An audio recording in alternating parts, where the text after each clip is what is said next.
जिस चीज़ को दूसरे से लूट खसोट के कायम किए हैं अपना,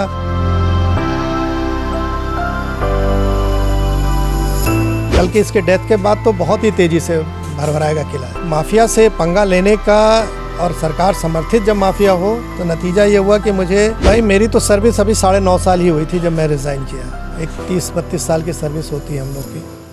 मुख्तार अंसारी की गुरुवार शाम को मौत हो गई। वो बांदा स्थित जिला कारागार में साल 2021 से बंद थे।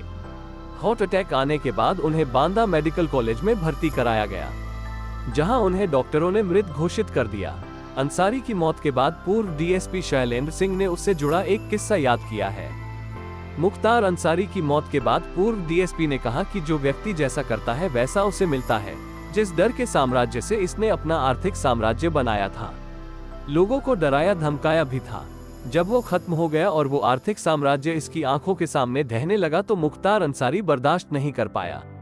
इससे यही साबित होता है कि सच की हमेशा जीत होती है। भले ही 20 साल लगे, लेकिन जीत विश्वास और सच की हुई है।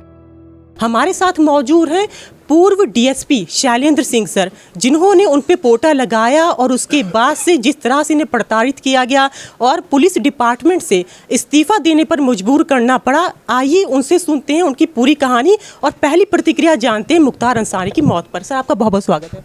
हाँ, धन्यवाद। मेरी तो पहली प्रतिक्रिया कल जब मैंने न्यूज़ के माध्यम से देखा तो मैंने कहा जो व्यक्ति जैसा करता है वो सामने आता है।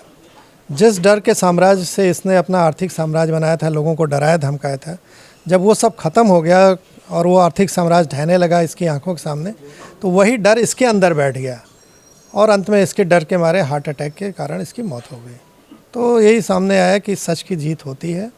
देर ज़रूर होता है। भगवान राम भी 14 बरस का वनवास था, हमारे में तो 20 साल लगा, लेकिन वो चीज़ सामने आई और अंत में फिर वही विश्वास कायम हुआ कि सच जीतता है, देर ज़रूर होती है। जिस चीज़ को दूसरे से लूट खसोट के कायम किए हैं अपना साम्राज्य बनाया, वो अब ख़त्म हो गया। और शुरुआत कल की इसके डेथ के बाद तो बहुत ही तेज़ी से भरभराएगा किला है। जैसे अतीक के ख़त्म होने के बाद उसकी पत्नी भगोड़ा है, इनकी भी पत्नी भगोड़ा घोषित है, वांटेड है, इनके बेटे जेल में हैं। तो ऐसी दशा में अब मुझे नहीं लगता कि अब ये संभाल पाएंगे अपना साम्राज्य, वो खत्म हो गया है। शैलेंद्र सिंह ने बताया कि 17 साल हम लोगों का कीमती समय जब बर्बाद होता है न, तो कोई नहीं पूछता है किस परिस्थिति में हम लोग जीते हैं, ये भी कोई नहीं जानता था। उन्होंने ये भी कहा कि शायद हम नौकरी में रहे होते ये पक्ष कोई देख नहीं पाता कि पुलिस पर किस तरह का दबाव होता है। मैंने अपनी जान जोखिम में डाली। सरकारी नौकरी छोड़ने के बाद अगर कहीं प्राइवेट जॉब भी करता तो कंपनी पर मुझे निकलवाने के लिए कॉल आ जाते थे। किराए पर मकान नहीं मिलता था, रात में सामान कहीं रख दिया तो सुबह खाली करना पड़ता था। भाई, मेरी तो सर्विस अभी 9.5 साल ही हुई थी जब मैं रिज़ाइन किया। एक 30-32 साल की सर्विस होती है हम लोग की। तो वो बात तो ख़त्म हो गई कि हमें सर्विस का कोई एडवांटेज नहीं मिलना। 20 साल बाद ही अगर आप PRS लेते हैं तो पेंशन मिलती है, तो वो सब कोई तो एडवांटेज नहीं मिला। हाँ, एक माफिया से पंगा लेने का और सरकार समर्थित जब माफिया हो तो नतीजा ये हुआ कि मुझे रिज़ाइन करने के बाद भी न कहीं अपनी आजीविका के लिए कोई नौकरी मिलती थी, कहीं ज्वाइन करूं तो फ़ोन चले जाते थे, इनको तो हटाना पड़ता था उन लोगों को।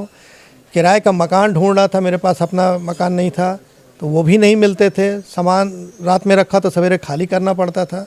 तो वो भी दौर देखा मैंने, क्योंकि बिना कोई नौकरी के आपको लोन नहीं मिलता, बैंक नहीं देता, पे स्लिप होती तभी मिलता है।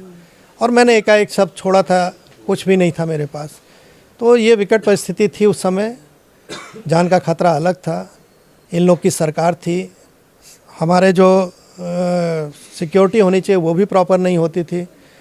मुकदमे इतने मेरे ऊपर लाद दिए गए कि मुझे लाइसेंस भी, आर्म्स लाइसेंस आज तक नहीं मिला मुझे। अब भले ख़त्म हो गया, लेना चाहूँ तो ले सकता हूँ, लेकिन अब मैं जिस काम में कर रहा हूँ उसमें मुझे ज़रूरत नहीं लगती। पासपोर्ट मेरा नहीं बन पा रहा था, तो बहुत दुश्वारियाँ हुई। परिवार हमारा किस परिस्थिति में जिया वो मैं जानता हूँ।